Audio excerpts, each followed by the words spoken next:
Awesome. Hey, Brad here. It's Few Student Friday. We're doing our daily Devo on our new series called Big Picture, and I have Emma Smallin here with me.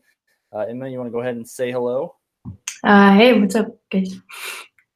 Emma, what grade are you in? What school do you go to? What are a few things that you enjoy doing? Uh, I am a junior at Francis House Central, and I'm in the marching band. I'm in the drum line, and I play guitar also. Cool, cool. What? So you're musical. You have a band, as I Yeah, believe.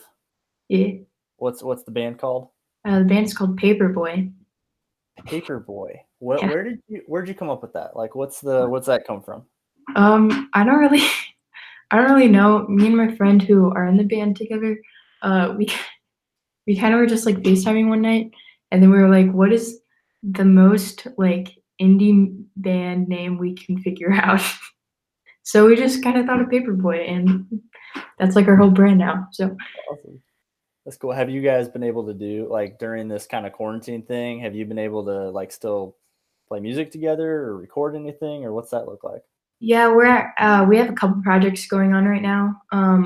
About 2 weeks ago, we got together in my garage, like 6 feet apart, and we recorded like a YouTube live fundraiser type thing to raise money for our school district's backpack program. And what they do is they get backpacks together, filling it with food for less fortunate kids who would normally like get free lunches from the school and stuff. So that kind of like tore at our hearts a little bit. Like these kids aren't getting the food that like they normally get, and we don't want them to go hungry, obviously. Mhm. So we just decided this would be a great thing to raise money for. That's really cool. I love it when students use interests or talents, right, for like something other than yourself, Yeah, right? yeah, Because it's really easy to use those things for that purpose. But like, I don't know, that's just really cool. yeah. Well, hey, we are starting. Like I said, we started a new series this week. It's called Big Picture. We're out of the Undefeated series. Mhm. So we're in a series about the life of Joseph in the Old Testament. And what we're doing this week is kind of an intro week. We're just trying to um, kind of set the stage, right, if you will, for his life, right? Because his life covers about 14 chapters at the end of Genesis, but there's a lot that is going on, like leading up to, Mhm. uh, like his part, and I think it'll help us understand what God was doing in his life. If we kind of have a good kind of background for Yeah. that. So this week we looked at Genesis 1 and creation and like how God told Adam and Eve, right, be fruitful and multiply. We looked at Noah's life, how God used him for the salvation of the world, and how he repeated even that same "be fruitful and multiply" command to Noah. We looked at Abraham, Isaac. Now we're on the life of Jacob, and his life kind of goes over several chapters as well.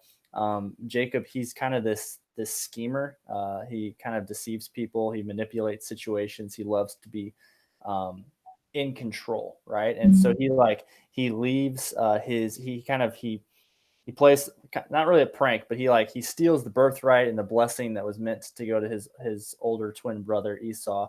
So he leaves his family, goes to his uncle's family, gets married a couple times, works a long time, but like then it kind of becomes time for him to go back home.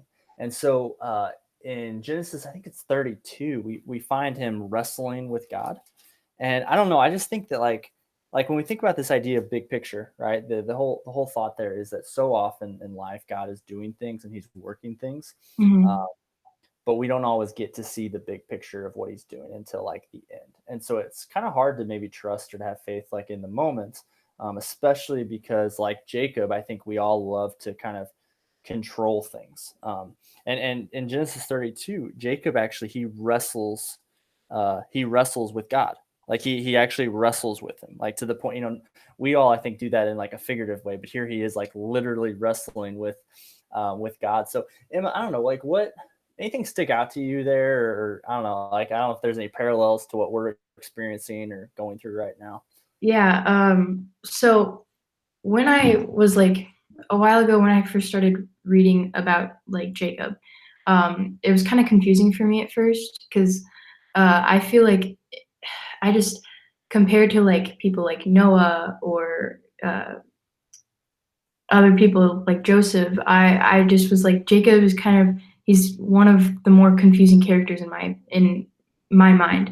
So as I was reading about him and reading out he was wrestling with God, I kind of I kind of just realized like a lot of people feel like being a Christian just gives you that problem-free life, but Mhm. it's it's completely not that. And I think using like the coronavirus right now, we're not being able to be with friends as often. We're missing out on school. We're missing out on spring sports, graduation, even for seniors. And I think that this is kind of like God's little test as He's like wrestling with us in the figurative way. To is our faith going to shrink during this time, or are we going to come out loving God even more and being thankful for the opportunities we are given when we're not going through this pandemic? Yeah, no, that's really good. We love to control situations. We love to control our Yeah. identity. We love to control the things that we're involved with. And I think if anything, this thing is showing us is that like we have actually very little control. Yeah. And so like if we're gonna put our trust somewhere, hopefully that's in God who's orchestrating this bigger picture, and we just kind of have to take one step forward at a time. Yeah. Cool. Well, I wanted to read from Genesis 35. This is the end of kind of the Jacob story before Joseph and his brothers kind of get introduced. And in Genesis 35, in verses 8 through 10, it says, God appeared to Jacob again when he came from Padan Aram and blessed him. And God said to him, your name is Jacob. No longer shall your name be called Jacob, but Israel shall be your name. So he called his name Israel. Now, he then continues in verse 11. God said to him, I am God Almighty, be fruitful and multiply. So it's just interesting here how like Jacob is this person who's tried to control everything, control his situation, control his family, control blessings that come to him. But then at the end, like he actually allows God to change perhaps the most fundamental thing about him, which is his name. And so Mhm. I don't know. Maybe this whole thing, if anything, would come out. I love what you just said there. Like maybe we come out of this different people, right? We come out of this whole thing trusting God more fully, even to the point of allowing Him to really control the most even fundamental things um, about us. So, Mhm. any other thoughts, or I don't know? Uh, I don't, Yeah, no, that's yeah. good. Well, let's let that be an encouragement maybe for everyone, right? That Yeah. what during this whole thing, like uh, what are we learning about ourselves? Like what are we learning about things that we're maybe not letting God kind of speak into or control? Oh, yeah. Yeah. So anyway, Emma, thank you for joining this week, and looking forward as always to being back together with our Fuse community, Fuse family. Yeah. Hopefully sooner rather than later. Hopefully. Yep. All right.